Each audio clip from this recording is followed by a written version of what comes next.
இயேசு கிறிஸ்துவில் பிரியமான சகோதர சகோதரிகளே, இன்றைய இறைவார்த்தை முதல் வாசகம் நற்செய்தி நமக்கு சொல்லக்கூடிய மைய கருத்து, ஆண்டவரை நம்புவோர் பேறு பெற்றோர். யாரெல்லாம் அவரை நம்புகிறார்களோ எல்லா ஆசீர்வாதங்களையும் அருள் வரங்களையும் நிறைவாக பெறுகிறார்கள் என்ற ஒரு நம்பிக்கை செய்தியைத்தான் இன்றைய இறைவார்த்தை பகுதி நமக்கு சொல்கிறது.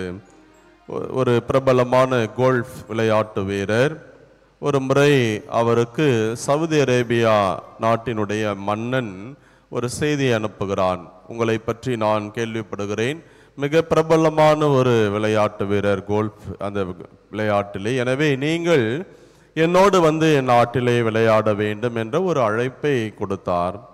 அப்போது அந்த விளையாட்டு வீரருக்கு தட்டவும் முடியவில்லை. ஏனென்றால் ஒரு நாட்டினுடைய மன்னன் தன்னுடைய சொந்த விமானத்தையே அனுப்பி அவரை அழைத்தார். அதே போல அந்த விளையாட்டு வீரரும் அவரோடு சென்று ஒரு நாள் முழுவதும் இருவருமாக அங்கு கோல்ஃப் விளையாடுகிறார்கள். முடிந்தபோது அந்த சவுதி அரேபியாவினுடைய மன்னன் மிகுந்த மகிழ்ச்சியிலே, இந்த நாளை எனக்கு ஒரு மறக்க முடியாத ஒரு நாளாக மாற்றி இருக்கிறீர்கள், எனவே மிகுந்த மகிழ்ச்சி, உங்களுக்கு என்ன வேண்டுமானாலும் கேளுங்கள், நான் தருகிறேன் என்று ஒரு உத்தரவாதத்தை கொடுத்தார்.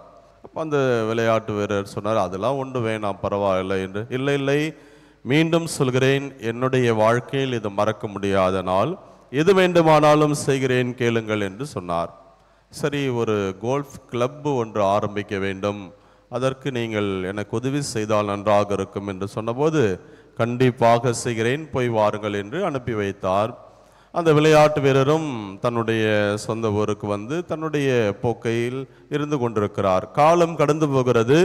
ஆனாலும் கூட எந்த ஒரு பதிலும் வராத ஒரு நிலையிலும் அரசன் சொல்லி இருக்கிறான், ஏதாவது செய்வான் என்று நம்பிக்கையோடு காத்து கொண்டிருந்தார். அப்படி இருக்கிற வேளையில் ஒரு நாள் திடீரென்று ஒரு கடிதம் வருகிறது. கடிதத்தை எடுத்து பார்க்கிற வேளையிலே, இதோ நான் உங்களுக்கு அமெரிக்காவிலே 500 ஏக்கர் நிலம் வாங்கி உங்களுடைய பெயரிலே நான் பதிவு செய்திருக்கிறேன். ஒரு கிளப் வேண்டும் என்று கேட்டீர்கள், ஆனால் 500 ஏக்கர் அந்த பெரிய கிரவுண்ட் உங்களுக்கு கொடுத்திருக்கிறேன், நீங்கள் அதில் எத்தனை கிளப் வேண்டுமானாலும் தொடங்கலாம் என்ற ஒரு செய்தி அவருக்கு வந்தது. அதை வாசித்த மாத்திரத்திலேயே அவர் மிகுந்த சந்தோஷப்பட்டார்.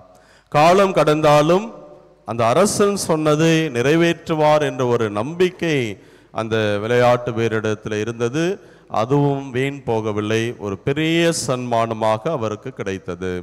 ஆம் அன்பார்ந்தவர்களே, நம்பிக்கையை வைத்து நாம் வாழ்கிற போது கண்டிப்பாக அந்த நம்பிக்கை நமக்கு நிறைய நல்ல காரியங்களை கொண்டு வரும். அதைத்தான் இன்றைய இறைவார்த்தை பகுதி நமக்கு தெளிவுபடுத்துகிறது. இன்றைய முதல் வாசகம் இனிமே மிகு பாடலிலிருந்து வாசிக்கின்றோம். தலைவன் தலைவியினுடைய அந்த ஒரு உறவு நிலை, அவர்களை பற்றி ஒரு தலைவி தன்னுடைய தலைவனுடைய வருகைக்காக மறைமான் குட்டி கலைமான் குட்டி போல எப்படி துள்ளி வருவார், அவருடைய வரவு கண்டிப்பாக இருக்கும் என்ற ஒரு நம்பிக்கையிலே அந்த தலைவி காத்து கொண்டிருப்பதைத்தான் இந்த முதல் வாசகம் இனிமே மிகு பாடல் நமக்கு தெளிவுபடுத்துகிறது. ஆனால் நற்செய்திக்கு வருகிற வேளையிலே நற்செய்தியிலும் கூட அந்த அன்னை மரியாளும் எலிசபெத்தும் சந்திக்கிற ஒரு நிகழ்வு நாம் நினைத்து கொண்டிருக்கிறோம். 80-90களில் எல்லாம் இந்த கிறிஸ்து பிறப்பு காலம் என்று சொன்னால் இந்நேரம் கடை கடையாக ஏறி பல கிறிஸ்மஸ் கார்டுகளை வாங்குவது, இன்லன் லெட்டரை வாங்கி அதில் பலவிதமான படங்களை வரைந்து நண்பர்களுக்கு அனுப்புகிற அந்த கிரீட்டிங் கார்டு கொடுக்கக்கூடிய பழக்கம் மிக பிரபலமாக இருந்தது. ஆனால் இன்றைக்கு கடிதம் என்பதே காலத்தில் இல்லாத ஒன்றாக மாறிவிட்டது. பிள்ளைகளுடைய எல்லார் கரங்களிலும் இன்றைக்கு செல்போன், அந்த கடிதம் என்கின்ற அந்த ஒரு பெரிய பண்பு இல்லாமல் போனது நாம் அனைவரும் அறிந்த ஒன்று. இன்றைக்கு வாட்ஸ்அப் என்று பலவிதமான செய்திகள் வழியாக அந்த கிரீட்டிங் என்பதை எல்லாம் நாம் மறந்துவிட்டோம். யாரோ ஒருவர் அனுப்பியதை ஃபார்வேர்டு ஒரு 100 பேருக்கு மாற்றி மாற்றி அனுப்பி நாம் அனுப்பினதே நமக்கு வந்து சேரும். அப்படிப்பட்ட ஒரு காலத்தில் நாம் இருக்கிறோம். ஆனால் அப்பொழுதெல்லாம் அந்த கிறிஸ்து பிறப்பு பொங்கல் விழா என்று சொன்னால் அந்த கடிதங்களை கைப்பட எழுதி அனுப்புகிற பொழுது அது காலத்தால் அழியாத ஒன்றாக இன்று வரை பத்திரமாக வைத்திருக்கக்கூடிய எத்தனையோ நபர்கள் இருந்து கொண்டுதான் இருக்கிறோம். நாம் நினைக்கிற இந்த கிறிஸ்து பிறப்பு வாழ்த்து செய்தியை முதலில் சொன்னது அன்னை மரியாள். அங்கே எலிசபெத், இரண்டு பேரும் சந்திக்கிற வேளையிலேயே அப்பொழுதே கிரீட்டிங் அவர்கள் செய்கிறார்கள். முதலில் அன்னை மரியாள் எலிசபெத்தை வாழ்த்துகிறார். அவர் வாழ்த்திய போது அவருடைய வயிற்றில் இருந்த குழந்தை பேரு வகையால் துள்ளிற்று. எப்பொழுது நாம் அடுத்தவரை பார்த்து ஒரு நல்ல வார்த்தை சொல்கிறோமோ அங்கு மகிழ்ச்சி தாண்டவமாடும். இல்லாத ஒன்றையாவது தேடி பிடித்தாவது ஒரு நல்ல காரியத்தை நாம் சொல்லி அடுத்தவரை பாராட்டக்கூடிய ஒரு நல்ல மனதை நாம் கற்றுக்கொள்ள வேண்டும். பாராட்டுகிற பொழுது, வாழ்த்து சொல்லுகிற பொழுது கண்டிப்பாக அங்கே மகிழ்ச்சி தாண்டவமாடுவதிலே எந்த ஒரு தடையும் இல்லை. அங்கே அன்னை மரியாள் முதலில் எலிசபெத்தை வாழ்த்துகிறார். வாழ்த்தினுடைய விளைவு வயிற்றில் அவருடைய குழந்தையாக திருமுழுக்கு யோவான் துள்ளி குதிப்பதை நாம் பார்க்கிறோம்.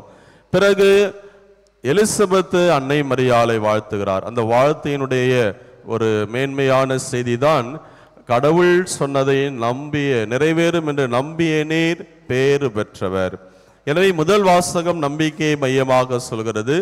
அதே ஒரு கருத்தை தான் நற்செய்தியும் மிக நிறைவு செய்வதை பார்க்கிறோம். எனவே ஆண்டவர் சொன்னது நிறைவேறும் என்று நம்புகிற நாம் எல்லாருமே பேறு பெற்றவர்கள். அந்த நம்பிக்கையில் நம்முடைய வாழ்க்கையை நாம் வாழ வேண்டும். அதுதான் நம்முடைய அன்னை மரியாளையும் சக்கரையாவும் வேறுபடுத்தி காட்டியது. மீண்டும் மீண்டுமாக அந்த கருத்தை நாம் பார்க்கிற போது இரண்டு பேருக்குமே குழந்தை பிறப்பினுடைய செய்தி தூதர் வழியாக கொடுக்கப்பட்ட பொழுது ஒரு ஆலய பணியில் இருக்கக்கூடிய சக்கரையா அதை ஏற்க தயங்கினார். எனவே அவருக்கு என்ன தண்டனை வந்தது தெரியும். ஆனால் அன்னை மரியாள் ஒரு சாதாரண பெண்மணி, ஆண்டவர் சொன்னார் நிறைவேறும் என்று நம்பியதால் தான் இத்தகைய ஆசீர் பெற்ற ஒரு பெண்ணாக விண்ணுக்கும் மண்ணுக்கும் அரசியாக இருந்து கொண்டிருக்கக்கூடிய ஒரு மாபெரும் பாக்கியத்தை கடவுள் அவருக்கு கொடுத்திருக்கிறார். எனவே அன்புக்குரிய சகோதர சகோதரிகளே, இந்த கடவுளை நம்பிய நாம் எல்லாருமே பெயர் பெற்றவர். அந்த நம்பிக்கையினால் தான் இன்றைக்கு இந்த சனிக்கிழமையிலே அன்னையை நோக்கி நாம் வந்திருக்கிறோம். நம்பி எந்தெந்த வேண்டுதலோடு வந்தீர்களோ எல்லாமே இவருடைய வல்லமையான பரிந்துரையால் நிறைவாக கிடைக்க வேண்டும் என்று நானும் வாழ்த்துகிறேன். அந்த நம்பிக்கையிலேயே ஆண்டவருக்கு ஏற்ற ஒரு பிள்ளைகளாக வாழ தொடர்ந்து முயற்சிடுப்போம்.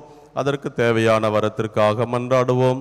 இறைவன் இயேசு நம்ம நிறைவாக ஆசீர்வதிப்பாராக. ஆமீன்.